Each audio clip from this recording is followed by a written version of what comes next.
देखिए, उद्धव ठाकरे जी के सरकार के कार्यकाल में मराठा समाज के लिए किया हुआ एक काम वो दिखाए, उसके बाद बोले। सर त्यामुळे मुंबईवरती ज्या मोठ्या प्रमाणात ताण झाला असं झालेलं आहे या संदर्भात आपण काही मला असं वाटतं की आज सकाळी आंदोलक त्या ठिकाणी आलेले आहेत। श्री मनोज जरांगे पाटील हे उपोषणाला बसले आहेत।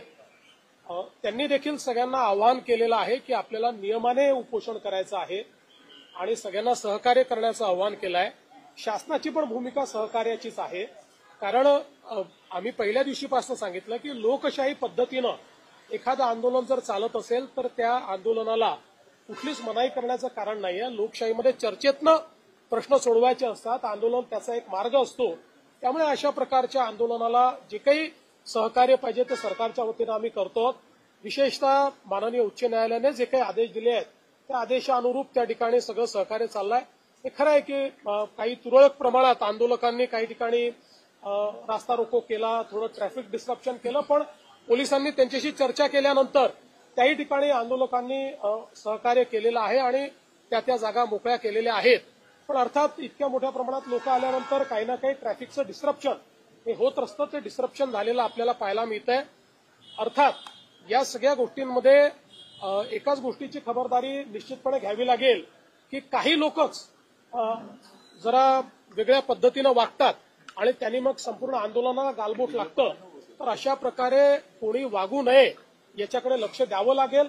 आणि मला असं वाटतं की श्री मनोज जरांगे पाटील यांनीही तशाच प्रकारचं आवाहन केलेलं आहे की कोणीही अलोकतांत्रिक पद्धतीनं किंवा आडमुठेपणानं या ठिकाणी वागू नये।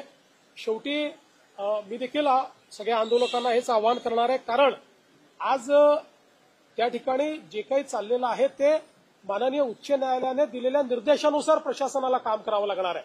आता हे काही शासनाच्या निर्देशाने नाहीये, उच्च न्यायालयाच्या निर्देशांनी प्रशासन काम करणार आहे। त्यामुळे प्रशासनावरही काही बंधनं त्या ठिकाणी जी काही उच्च न्यायालयाने टाकलेली आहेत ती त्यांना पाळावी लागतील। अर्थात त्या बंधनात राहून लोकशाही पद्धतीनं सगळं सहकार्य हे त्या ठिकाणी प्रशासनही करतंय आणि सरकारचंही त्या संदर्भात कुठलंही वेगळं मत नाहीये।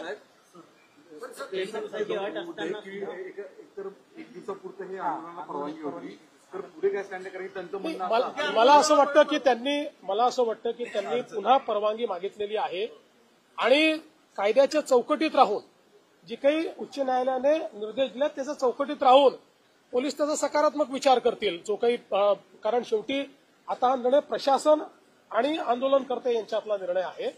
तर माननीय उच्च न्यायालयाने दिलेल्या निर्देशाच्या अनुरूप मला असं वाटतं की प्रशासन सकारात्मक त्या संदर्भातला विचार करेल आणि शेवटी या आंदोलनामध्ये ज्या काही त्यांच्या मागण्या आहेत त्या मागण्यांच्या संदर्भातही जो काही मार्ग काढता येईल तो काढण्याचा सरकारचा प्रयत्न आहे। आपल्याला माहिती आहे की आम्ही एक एम्पावर्ड कमिटी देखील तयार केलेली आहे, मंत्रिमंडळाची उपसमिती त्या ठिकाणी आहे। या उपसमितीला यापूर्वीच ज्यावेळेस अॅडव्हान्समध्ये काही मागण्या आल्या होत्या त्या मागण्या आम्ही अग्रेषित केलेल्या आहेत, तेही त्याच्यावर विचार करतायत। कायदेशीर मार्ग काढावे लागतील, नुसतं आश्वासन देऊन चालणार नाही, कायदेशीर मार्ग काढावे लागतील, संविधानात बसणारे मार्ग काढावे लागतील। तशा प्रकारचे मार्ग कसे काढता येतील असा प्रयत्न आहे। मी असेन, एकनाथराव शिंदेजी असतील, अजितदादा असतील, आम्ही संपर्कात आहोत।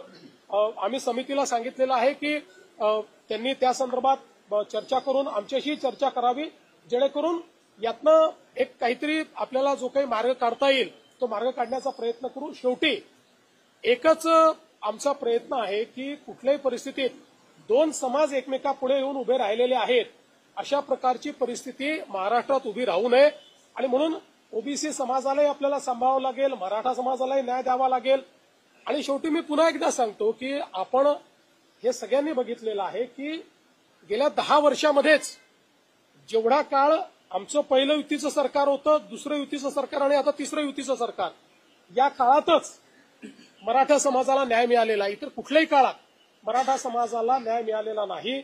आरक्षण देण्याचं कामही आम्ही केलं आहे, सारथीचं कामही आम्ही केलेलं आहे, अण्णासाहेब पाटील आर्थिक विकास महामंडळाचं कामही आम्हीच त्या ठिकाणी करून उद्योजक तयार केलेले आहेत आणि त्यासोबत पंजाबराव देशमुख निर्वाह भत्ता देखील आम्हीच सुरू केलेला आहे, परदेशी विद्यार्थ्यांना पाठवणं देखील आम्हीच सुरू केलेलं आहे। त्यामुळे या सगळ्या गोष्टी शिक्षणाच्या असतील किंवा वेगवेगळ्या असतील रोजगाराच्या, या सगळ्या आमच्याच सरकारने त्या ठिकाणी केलेल्या आहेत. त्यामुळे मराठा समाजाबद्दल आम्ही सकारात्मकच आहोत. कुठल्याही प्रकारे मराठा समाजाच्या संदर्भात आमच्या मनात काही शंका नाहीये. या समाजाच्या पाठीशी आम्ही आहोत. पण त्याचवेळी काही लोक जाणीवपूर्वक हा प्रयत्न करतायत की हे कसं एस्केलेट झालं पाहिजे, कसे दोन समाज एकमेकासमोर आले पाहिजेत, कसं ओबीसी आणि मराठा असं भांडण लागलं पाहिजे. काही लोकांचे स्टेटमेंट सकाळी बघितले मी, त्यांचे प्रयत्न काय माझ्या लक्षात येतात.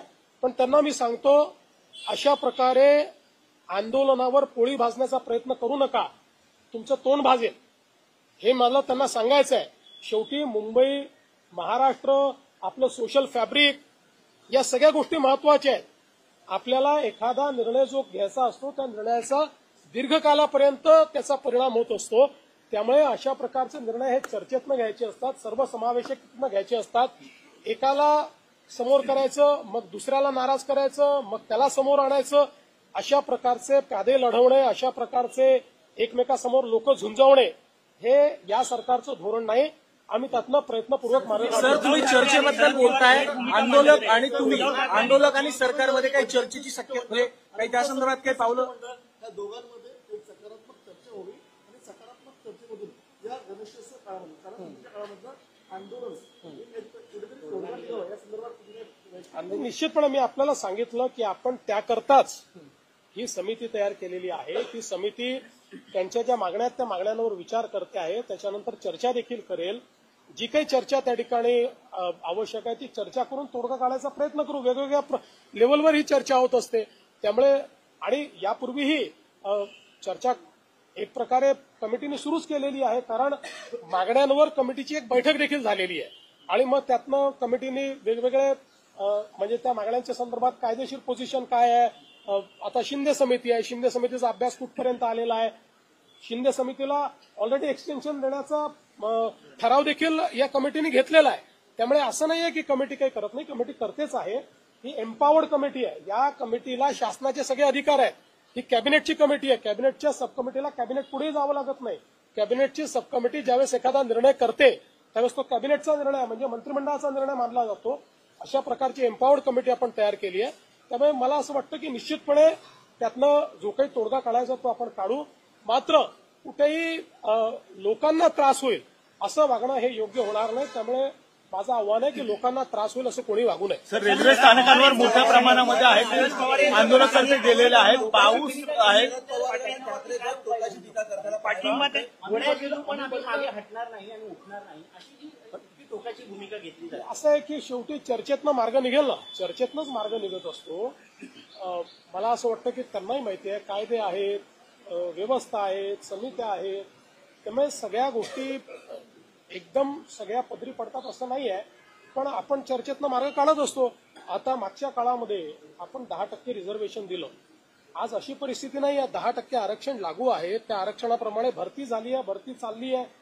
त्याच्यामध्ये ते आरक्षण कुठेही कोर्टाने नाकारलेलं नाही. कोर्टात आरक्षण आतापर्यंत नीट टिकलेलं आहे. त्यामुळे आत्ताची परिस्थिती अशी नाही की मराठा समाजाला आरक्षण नाहीये, ते ऑलरेडी आहेच. मराठा समाजाचं आरक्षण टिकलेलं आहे. पण एक गोष्ट मात्र निश्चित आहे की वेगवेगळे पक्ष जे या संदर्भात सोयीची भूमिका घेत आहेत त्या पक्षांना माझं आव्हान आहे की सोयीची भूमिका घेऊ नका. भूमिका घ्यायची तर ठाम भूमिका घ्या. ठाम भूमिका घेताना दिसत नाही. आम्ही तर बोललोच होतो, याचंही करा त्याचंही करा, अशा प्रकारची भूमिका नको. जे कायदेशीर आहे ती कायदेशीर भूमिका घ्या ना. तुमची भूमिका सांगा, काय कायदेशीर भूमिका आहे. या संदर्भात ते भूमिका याकरता सांगणार नाहीत. कारण त्यांना समाजामध्ये भांडण होताना कुठेतरी त्यातनं राजकीय फायद्याचा वास येतो. आम्हाला राजकीय फायदा करून घ्यायचा नाही. आम्हाला सगळे समाज सांभाळायचे आहेत.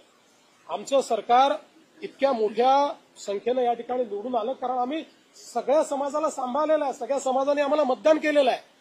त्याच्यामुळे आम्हाला सगळ्यांना सांभाळावं लागेल. सगळ्यांना सांभाळून सगळ्यांचे ऍस्पिरेशन्स जे आहेत ते ऍस्पिरेशन्स कसे पूर्ण करता येतील हे आम्हाला प्रयत्न करायचा आहे.